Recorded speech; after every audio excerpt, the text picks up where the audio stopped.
So, welcome to our chat about sustainable development. A little housekeeping here at the start. The chat is being recorded as we've talked about.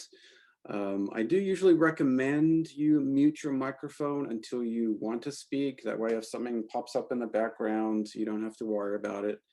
But feel free to unmute and add something to the conversation along the way. These are informal conversations.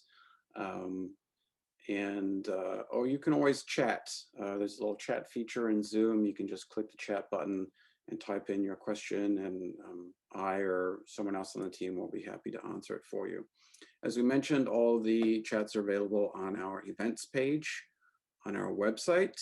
And if you need to track me down, you can just send me an email. I'm will@friendlywater.org. So for the first time, and this is a long time coming, I am going to start off with a mission. We did this when we first started the chats, and then I started adding some other content, and now we're going back to the mission because this is a new mission for our organization, at least new language for our mission. So I'm just going to read it out loud. Friendly Water for the World trains and equips communities in sustainable, key term for our chat today, village scale technologies to safeguard, conserve, and expand essential resources. And you can see in our mission, not only do we have the word sustainable, but we have safeguard, conserve, and expand. These are all of the concept of this really is around creating programs that last. And so that is our new mission. I'm going to have a follow-up chat actually about our new mission and also about the vision that goes along with it, which is people able to live healthy lives and free to plan for the future.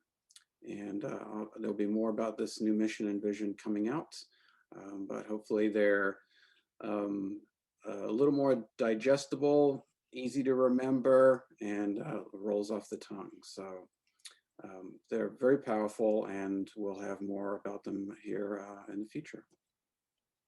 So who is Friendly Water? And this is usually how I've been starting off our chats, talking about who we are.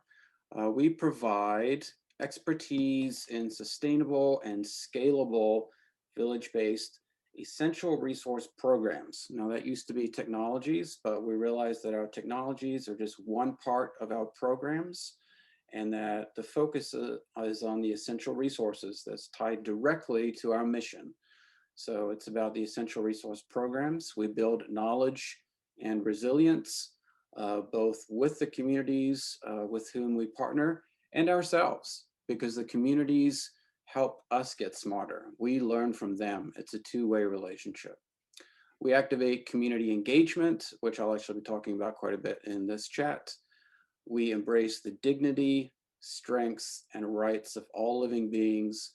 We enter into all of our partnerships in an equitable way and focus on equality in those partnerships. And we seek to empower people worldwide. And we have folks on this call from all around the world. And that is intrinsic to how we approach the work we do. All right. So, sustainability. What do you think about when you think about sustainability?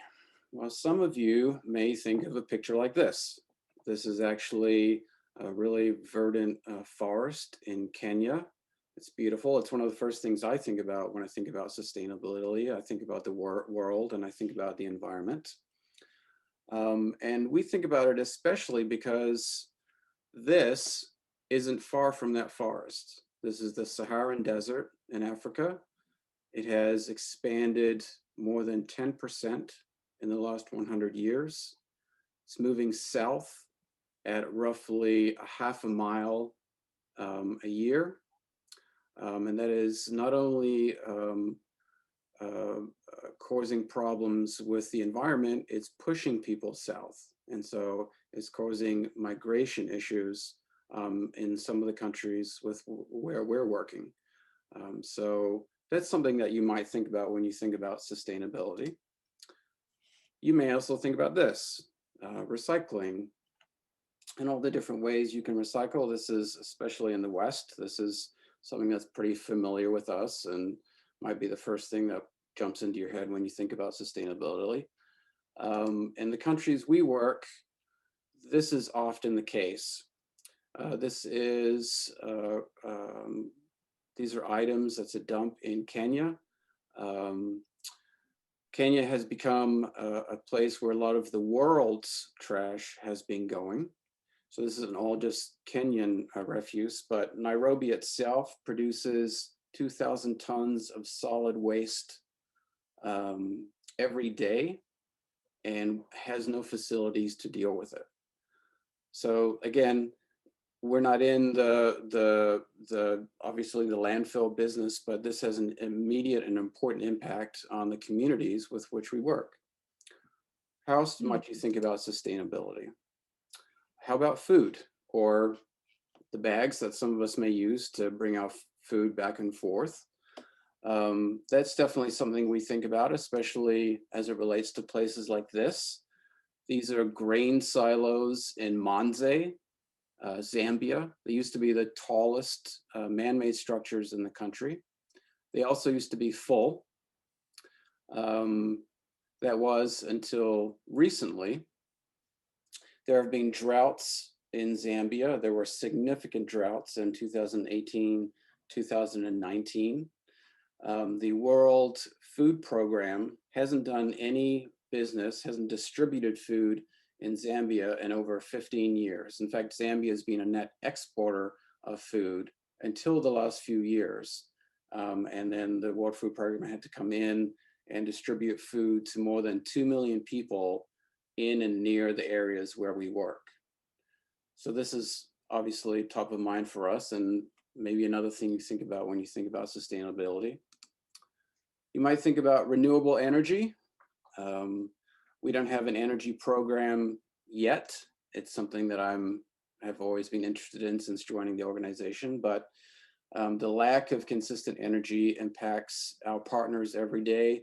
We just had a call this week with some partners, and the call lasted about 5 or 6 minutes before it went dark because they lost their power for the evening. So it has a daily effect on the communities with which we work. Or maybe you think about all the different ways that sustainability impacts us and the ways that we can potentially become more sustainable. And I think this is a great graphic of the different ways that you can choose to work on sustainability. So all of these ideas of sustainability go to kind of this common definition, and that is the avoidance of the depletion of natural resources in order to maintain an ecological balance. That's one definition of sustainability. There's another definition of sustainability too, and that is the ability to be maintained at a certain rate or level. And so both of these come together for us. And the one thing that they have in common is this word maintain.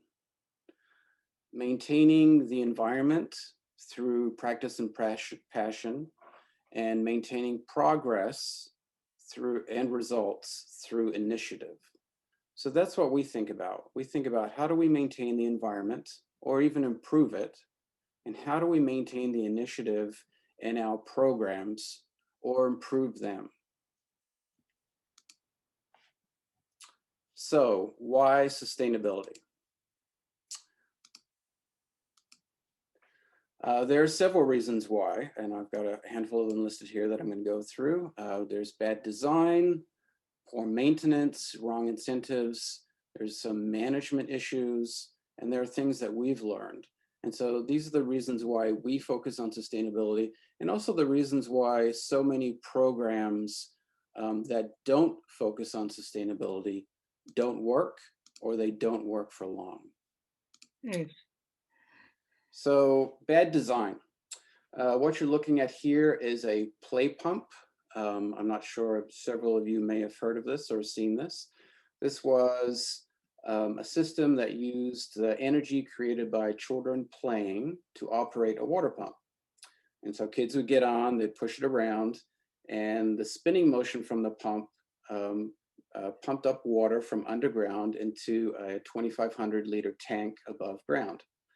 It was, when it first came out, it was incredibly popular, generated a lot of press. It had the support of people like Nelson Mandela and Bill and Hillary Clinton. And over time, 1,000 play pumps were installed in various places in Africa. And then the program was stopped completely. So they don't do these anymore. Why? Well, it turns out, this may come as a shock to you, that using children as labor isn't such a great idea. The children, in order to get the necessary water for their communities, would have to push the pump 27 hours a day. And if they weren't available to push it because, I don't know, they were in school or had other obligations, then family members would have to come out and push the pump. So this is an idea of bad design. There's obviously a great intent behind this, but really poor design. The real issue wasn't so much getting the water out, the pumping aspect of it. The real issue was water scarcity, and this doesn't solve for that. Poor maintenance. This is actually a hand pump in Chinzilla, which is a community with whom we have recently installed biosand water filters. This community approached their Ministry of Health to say that they had water contamination issues, and our partners in Kenya happened to approach the ministry at about the same time to see who we could partner with for biosand water filters. And so we have added that program earlier this year, and we are getting feedback on it now. This pump is one of more than 370,000 just like it across Africa. And conservatively, at least 150,000 of them don't work. They're broken and abandoned. So things, they're either not designed well, or they're just simply not maintained, to go back to that word of being maintained. And the pumps, the wells that these pumps draw water out of are frequently contaminated. And they're contaminated because the area around the wells isn't kept clean. What's another reason for why sustainability? The wrong incentives. So the next two are really fascinating to me in particular. This is the amount of money that $1.42 billion is the amount of money that the World Bank and Tanzania have committed to over the last 15 years to bring improved water to communities throughout Tanzania. The program initially started with 54% of Tanzanians being connected to an improved water source. 8 years later, 53% of Tanzanians were connected to an improved water source. The problem is that communities grow, and as those communities grow, they frequently use more water than what was initially designed for that community. Then the water sources can't keep up with those communities, and then the entire community loses access to water. So the incentives in a lot of these programs are about connection. How many people can you connect to water? Instead of how many people can you sustainably connect to water so that they have water over a period of time. So the metrics are all about that initial connection and not about creating sustainable sources. And finally, not to pick on the World Bank too much, and I'm sure David could talk about them for hours, but there are a lot of management issues that go along with some of the larger programs. And I've often heard the term extractive industries. In this area, you'll often hear the term extractive institutions.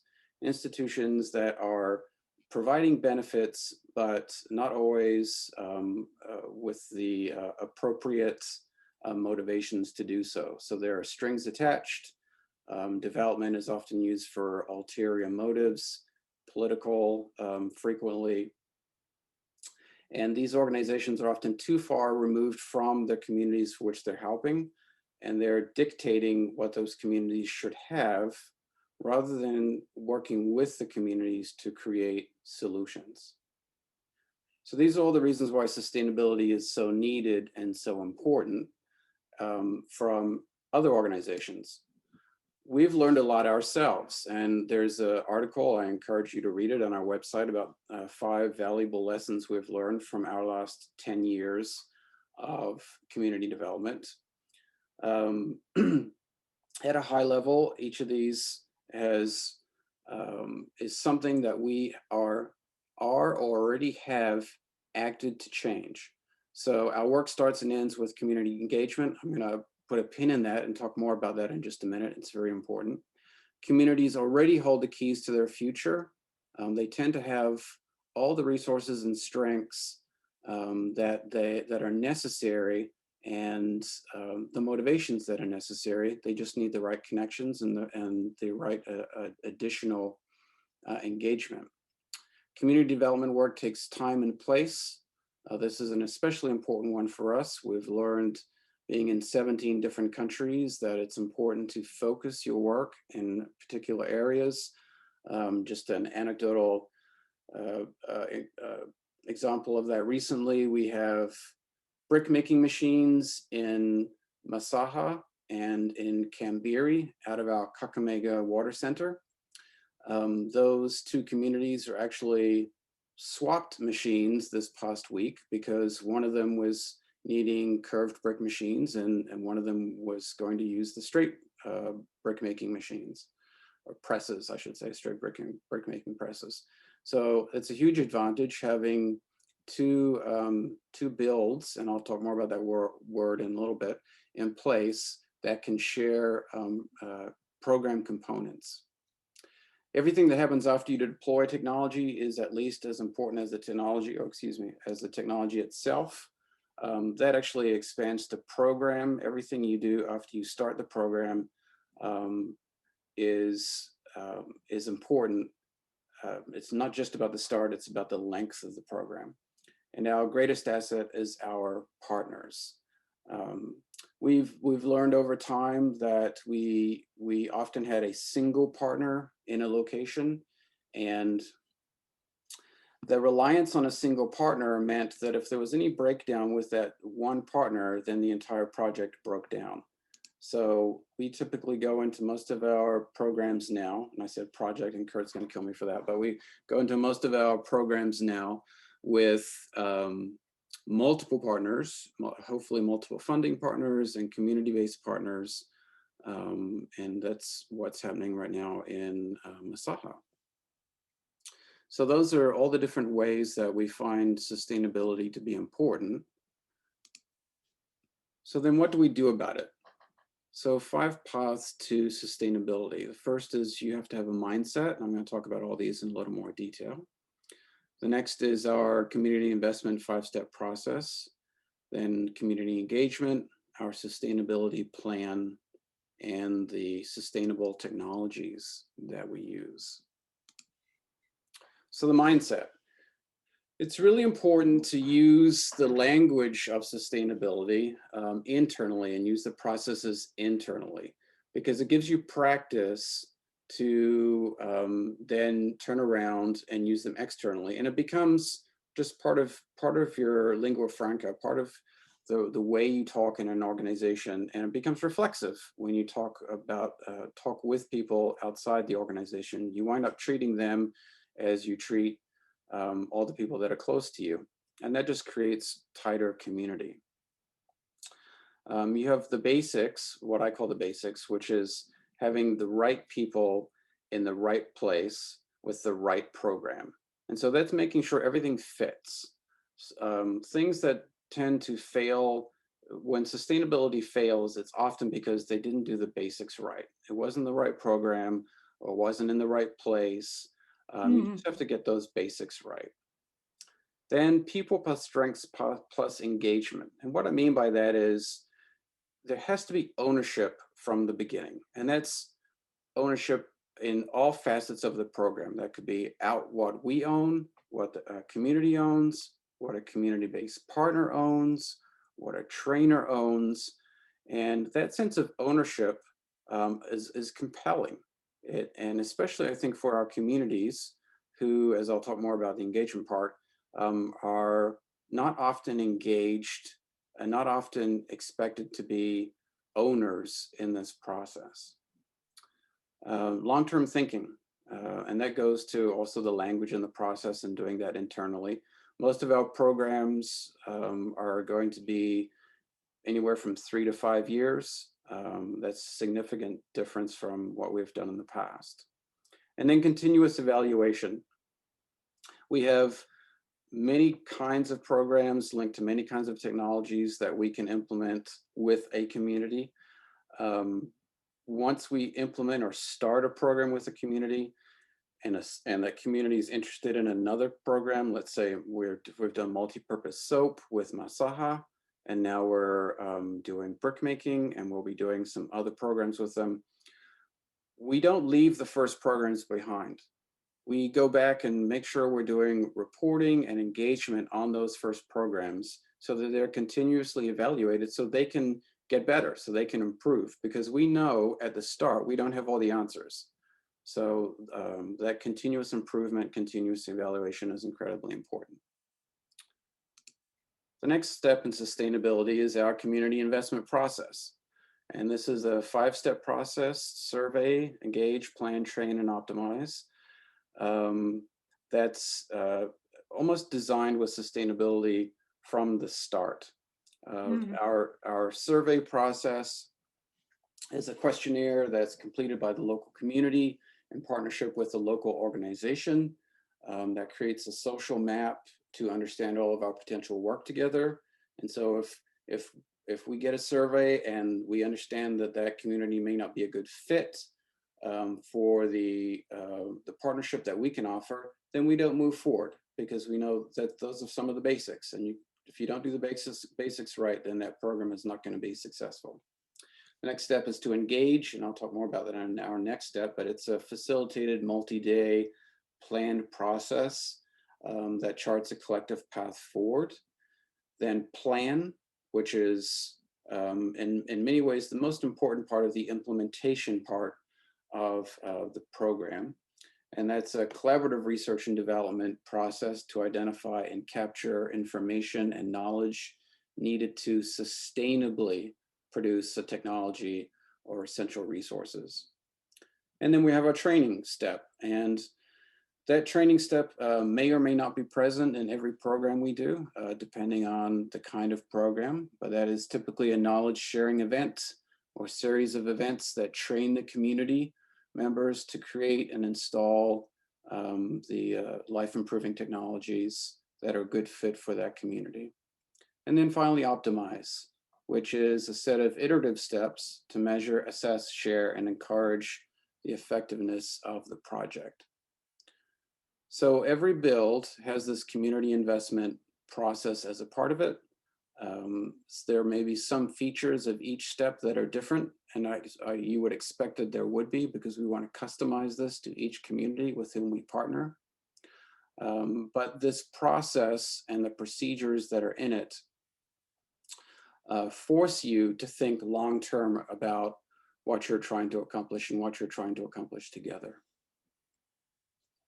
And the next path to sustainability is community engagement. So this is a 1 to 3 day event with a partner community. You're looking at a picture of the first one we did with the people of Masaha, which was led by Transforming Communities for Social Change and Eric LaJody, our Africa Programs Manager. It was held in 3 days in October. There were 10 representatives from each of the 10 villages in the Masaha sublocation, and the delegates represented youth, elderly, disabled, elders, headmen, church leaders, teachers, and in fact, the chief of the community especially wanted to ensure that there was a wide variety of people attending that engagement. There was an assessment of the strengths and abilities and commitment that was noted through an asset-based process. So every interaction we have with communities is done through the prism of appreciative inquiry. We believe in, as I said at the beginning, the dignity, rights, and strengths of all people. So we know the communities we're working with have a lot to offer. And it is about an equal partnership between us.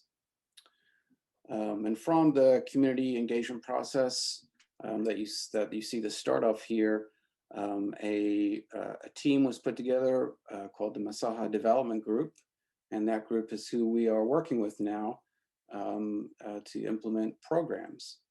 And here are just a couple of things I found compelling that came out of the community engagement process. This is a particular one where the room went around and people talked about who they were and what their strengths were, what they could provide. And it's a complete, just like anywhere else you would be, just a variety of strengths, a variety of skill sets. And I imagine many people who didn't even realize they could contribute what they're particularly good at. It's really important. It starts off with a large number. As I mentioned, it was 10 folks from 10 different villages. And then in the preceding days, the numbers get smaller as folks break up into teams and talk about who's going to be representatives. And this is the final day where they are agreeing to what was put together. Our sustainability plan. This is the fourth step towards sustainability, and it's right there in the title. So this comes as part of step 3, the planning step. It's a codified roadmap to equip the right people at the right place with the right program. So this is unique to each community and technology. It's always developed in partnership with the community. This is actually a little snap, just a screen grab of the first couple of pages of the one that was put together for Masaha. I think it wound up being 15 pages worth of content for all the different elements that would need to ensure that multi-purpose soap was not just a single technology that we train people in and then walked away. This gives them a roadmap and gives us a roadmap for developing the soap into the future. And it doesn't answer all the questions. In fact, perhaps its real strength is it enables you to see what you don't know and what you hope to learn in the future and hope to fill in the future as your program grows and hopefully improves. And then the final step are our sustainable technologies. Not every technology we utilize is going to be able to have all of its ingredients be local, but we definitely attempt to have local ingredients, always use local labor, and always use local knowledge. And that gives you what we're calling a build or a local build. And that is essentially, if I can get here we go, get my mouse over here. That is the combination of the community and the people in the community and the programs that we implement. So it's a lot to digest. This is a somewhat, well, not somewhat, a much more sophisticated approach to sustainability than we have utilized before. We are still learning about how it should and shouldn't work. We're pretty convinced, especially considering all the ways I showed you that programs fail that aren't sustainable. We're pretty convinced that this is the path forward. All of this work is going to be driven through our centers, our geographic centers, which should enable a lot of collaboration between communities and programs, which should then help the sustainability of the programs. So these should be eventually self-propelling things that communities own and communities move forward. All right, I'm open and staff's open to any questions you guys may have.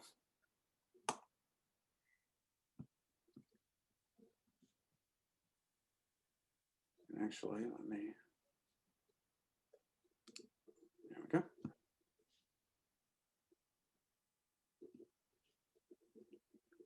All right. Anybody have any questions? Well, I can start off. I lived in Nepal for 2 years, close to 40 years ago, I think now. And we were in a roadless area, and the organization we were working for was just starting to think in these terms of what you were describing as the people's sustainability. Um, and that one of the reasons they had gotten there was that in that time very few people in the hills had any sort of toileting facilities, and they were trying to uh, bring in latrines because every time the monsoon started, all the germs from the waste would wash down the hillsides. The kids under 5 in particular would get sick and die, and so latrines would help with that. But initially, when latrines were installed, they knew that Westerners wiped instead of washing, and so the latrines would fill up with rocks because they didn't have toilet paper, couldn't afford toilet paper, and so the latrines would fill up with rocks, and they were not sustainable. Um, so then I was working mostly in a hospital, and we had local nurses who were great at sterility in the hospital, in the clinic. Um, and then I visited a couple at home and noticed that they were not using what you and I would consider hygienic Mm. practices in cooking. And it finally, I was there for 2 years, and it finally occurred to me that I think it probably takes, and I've visited a couple times since, I think it probably takes a generation for some of these um, paradigm changes to really settle into a society, into a culture, a village, and I'm just wondering whether nowadays, with the advent of cell phones and more communication, um, you had mentioned that a lot of the programs previously in this area had not used these sorts of community engagement to motivate people. And I'm wondering how long you find that it takes to get people to understand this and to start to practice it. And then also whether once they've started to understand it in terms of this one project, whether you see it extending to other projects within the community that Friendly Water doesn't necessarily uh, support. Yeah, I think the first thing that jumps to my mind is we're not alone. And so I think if we were trying to interact and engage with the people of Masaha directly, um, uh, that would not be a recipe for success. Fortunately, we have partners on the ground. In the case of Masaha, we have our programs manager who actually lives quite close because that program is deliberately based out of our Kakamega Center, which he leads. And then we have Transforming Communities for Social Change, who is our CBO, our community-based organization partner on the ground, who is facilitating that conversation. And they live right near the community. They're part of the community, and so that that certainly helps enables the communication, and helps enable um, us to be able to explain what we're trying to accomplish, but also, probably more importantly, enables us to understand what the community is trying to explain to us. And we often, like anybody else, we can make assumptions based on perhaps our Western way of thinking. And that's where you have the benefit of having partners on the ground who understand and who have dealt with other Western organizations or other external to the community organizations and can say, that's not what they mean. This is actually what they mean. That's not what they're trying to say. This is actually what they're trying to say. And so to me, that is just a magnificent amplifier and helps not just the engagement, but the understanding improve between the two communities. Kurt, is there anything you want to add to that? No, I think you covered it quite nicely, and it's just we've been talking about this for years, that problems occur when you engage communities asymmetrically. And if you are resolute and determined that you are only going to do it this way, that's just the first step. But I could talk about this for a long time, but I see that Joanne, Lois, and Clemens all have their hands up, so I will stop. Joanne? Yeah, thank you. I was associated with the United Nations, and remember back when the term sustainable development became popular in one of the environmental programs. I don't know if you're familiar with the Millennium Development Goals, which were the way that that the UN was trying to usher into the new century and target poverty, and try to reduce poverty. When that 15-year trial run was over, they did accomplish what they set out. Poverty was reduced by a half. But then the next go round, the next 15 years were called Sustainable Development Goals.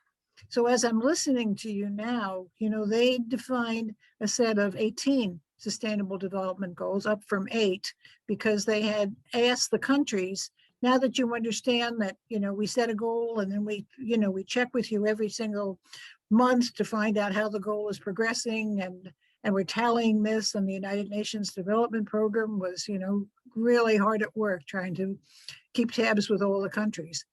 So I just wondered if you have contacted, this is a wonderful, what you are saying is so helpful because it's so grassroots.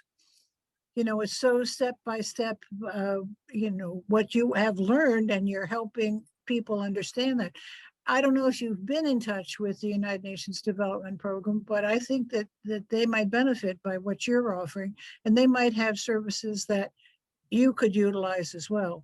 I mean, when they talk about sustainable development, they're talking about broader issues than the ones that you defined. They're talking about female education and female health and environmental issues and ocean issues. I mean, there's a whole range of things that are beyond just but what you're doing is wonderful.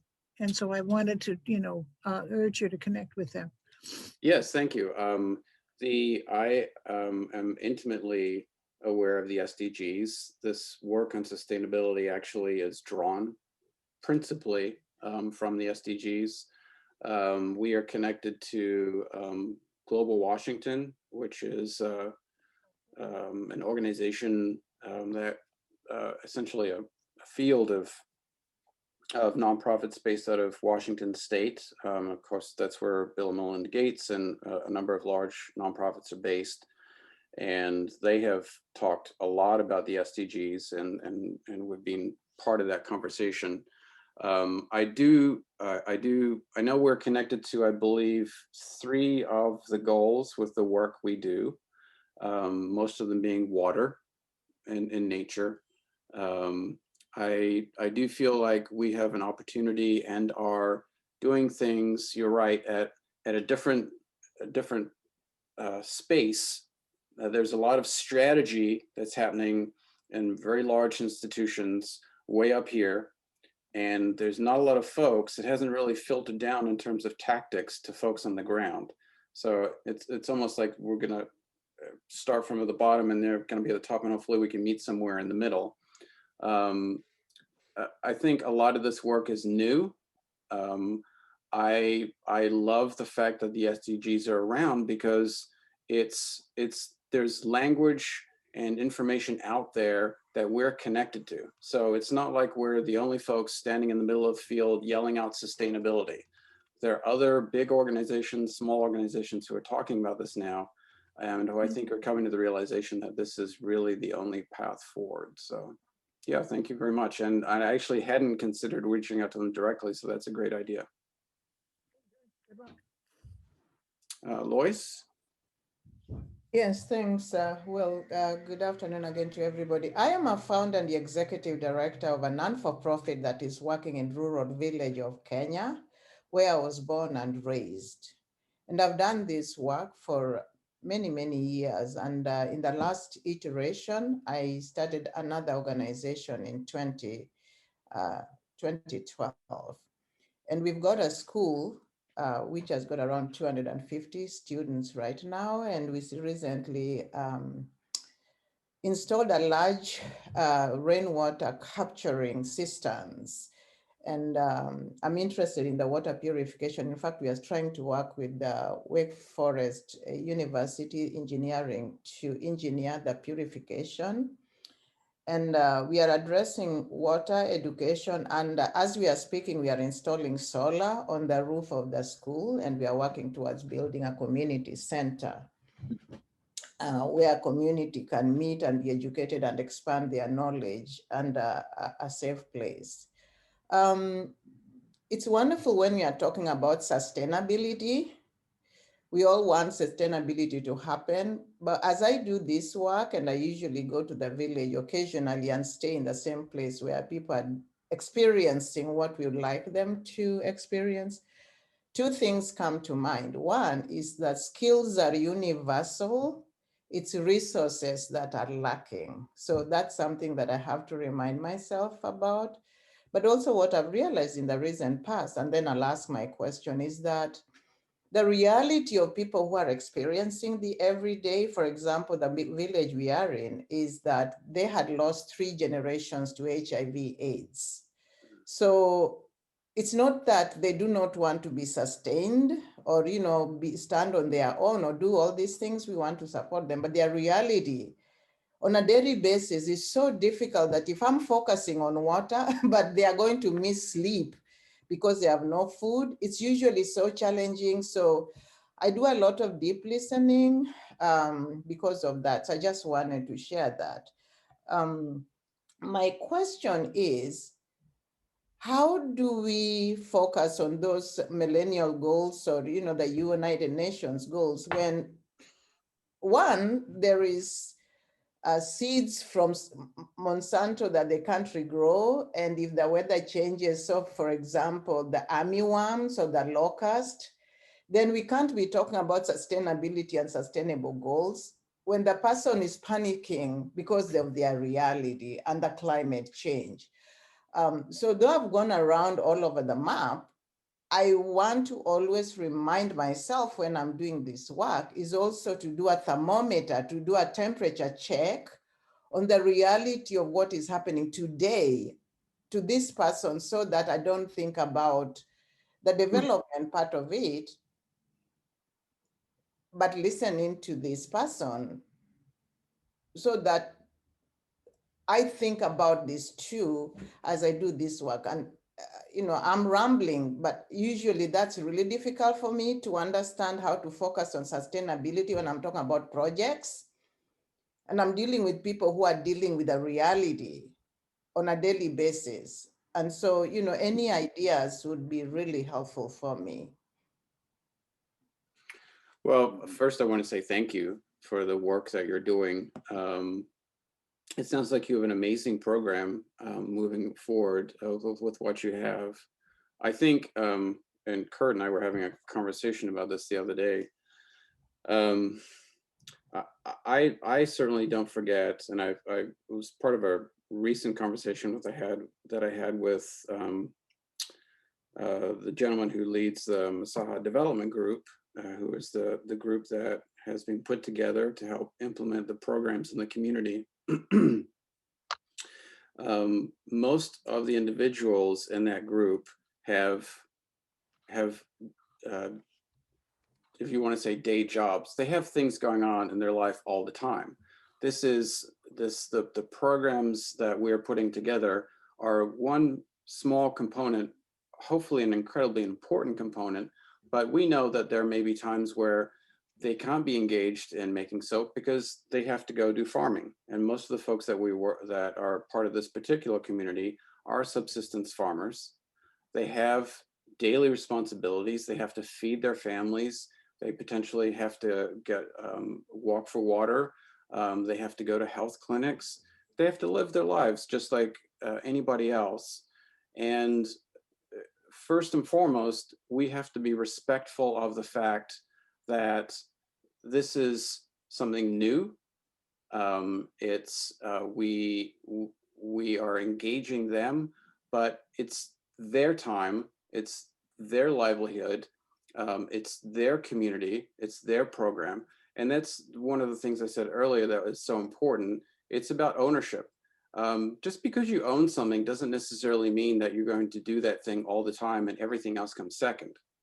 It simply means that you now have the ability and are equipped to do something with it. And that's the key, I think, for us. And that's part of our mission, is training and equipping the community.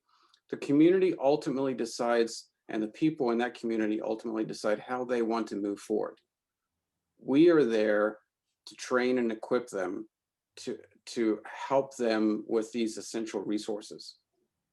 Yeah, Will, if I could just quickly say, and I think this really, Lois, really reminds me of why we have our sustainability plan. Yes, you are completely correct that the people on the ground understand exactly what it takes to make this go forward.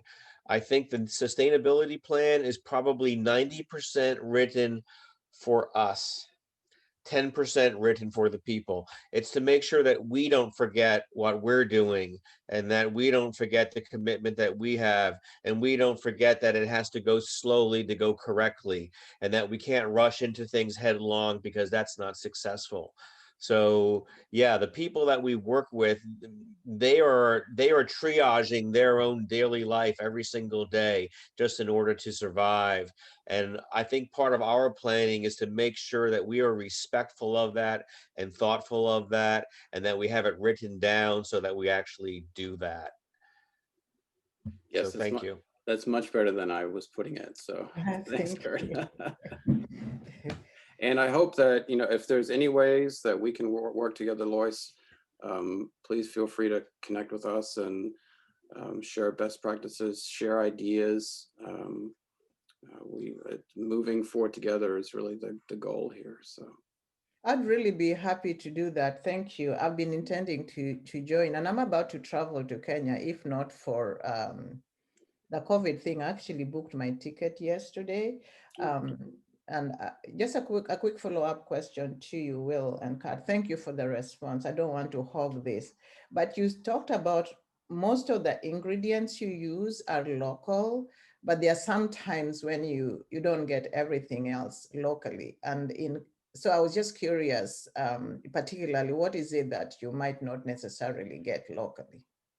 Well, for instance, in our multi-purpose soap program, the ingredients for the soap often aren't found locally. So we'll have to go to a major city to find some of the soap ingredients. Makes sense. Yeah, soap, cement, and machinery.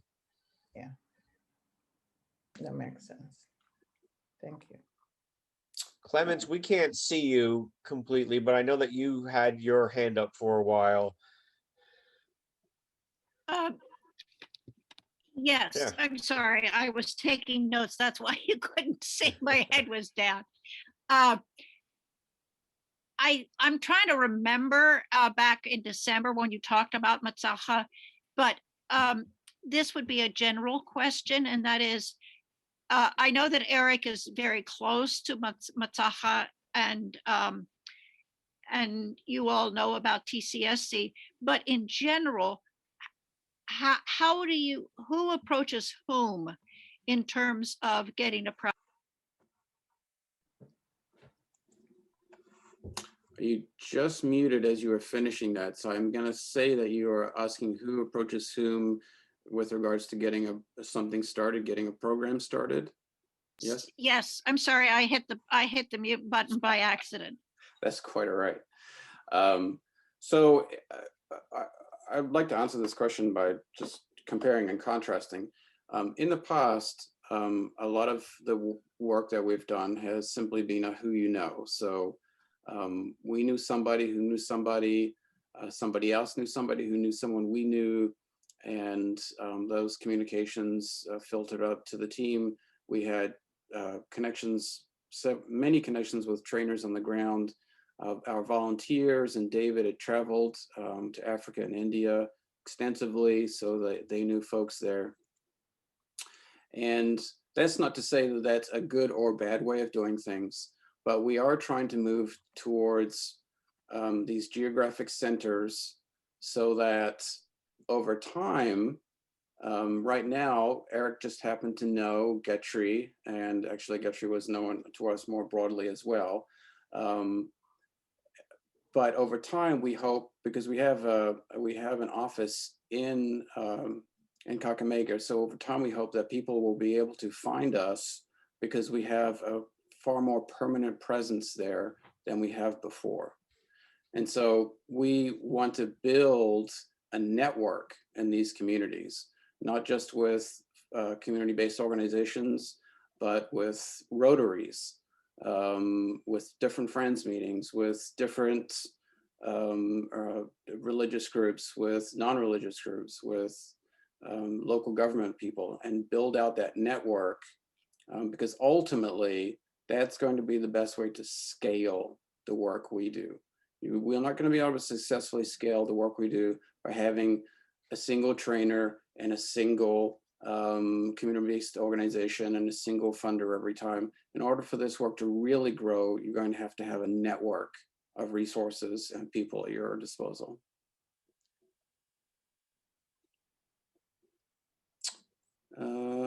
David, your hand's up. And you're muted. He's just I pressing just buttons. wanted to add is that part of trying to end the asymmetry is by making it possible for the communities to hold us accountable. You know, our accountability used to end with the question of whether we sent a check or not. You know, and it was money in the bank, we had money, we sent it, but that's, you know, once you enter into a relationship with someone, it's not merely a matter of who's the giver and who is the receiver of funds or anything else. And that, you know, we enter this process knowing full well that the communities ultimately have to have responsibility for themselves, and that if we enter into a relationship with them, we have to make it possible for them to hold us accountable. And I could go on for that one for a while, but I'll stop there.